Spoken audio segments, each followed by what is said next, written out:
ఏపీలో కీలక నేతలు పోటీ చేస్తున్న నియోజకవర్గాలను వైసీపీ టార్గెట్ చేయడం ప్రారంభించింది. తాను సీట్ ఇస్తానని హామీ ఇచ్చి అన్ని వనరులు అందుబాటులోకి తీసుకువస్తానని చెప్పినప్పటికీ వినకుండా టీడీపీలోకి వచ్చి అదే నియోజకవర్గం నుంచి పోటీ చేస్తున్న సిట్టింగ్ ఎమ్మెల్యే వసంత కృష్ణప్రసాద్ను వైసీపీ టార్గెట్ చేసింది.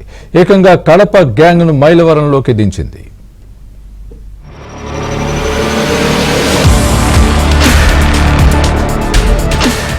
తనను కాదని పార్టీని వదిలి వెళ్లిపోవటమే కాకుండా ఏకంగా తనకే సవాల్ చేస్తున్న వైసీపీ ఎమ్మెల్యేలను జగన్ టార్గెట్ చేస్తున్నారు. ఉమ్మడి కృష్ణా జిల్లాలో హాట్ సీట్ గా మారిన మైలవరంలో ఇప్పుడు అదే జరుగుతోంది.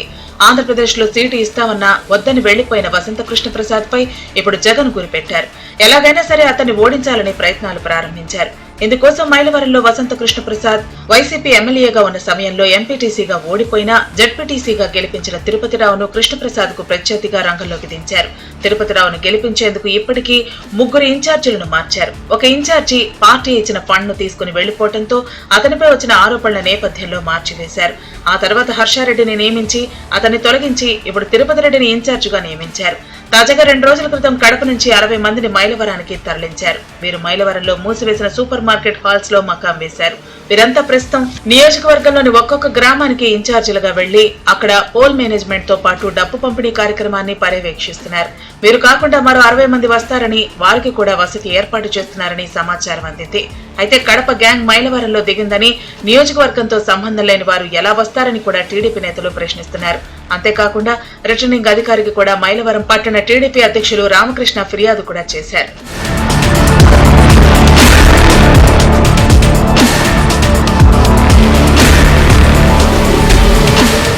ఈ గ్యాంగులన్నీ తనను టార్గెట్ చేసేందుకే వచ్చాయని వసంత కృష్ణప్రసాద్ ఓపెన్ గా చెప్పేశారు. వీరు మైలవరంలో ఉన్న విషయం తాము రిటర్నింగ్ అధికారికి కూడా ఫిర్యాదు చేశామని వివరించారు.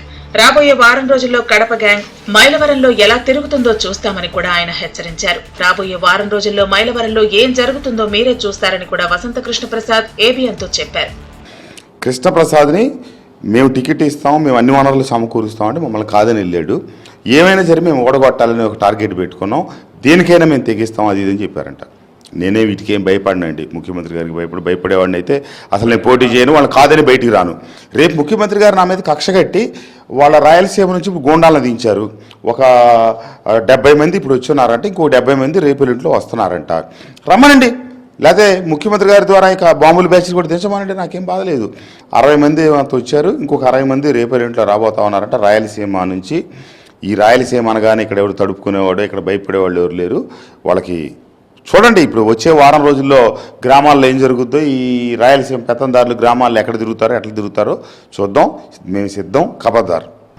మైలవరానికి డబ్బు పంపిణీ కూడా ప్రారంభమైంది. ప్రధానంగా వైసీపీ నేతలు సజ్జల రామకృష్ణారెడ్డి కొంతమంది నేతలను పిలిపించుకుని మాట్లాడుతున్నారని కూడా వసంత కృష్ణప్రసాద్ అంటున్నారు. ఇటువంటి ఉడత ఊపులకు భయపడబోమని కూడా ఆయన స్పష్టం చేశారు. గెలిచి తీరుతానని కూడా ధీమా వ్యక్తం చేస్తున్నారు.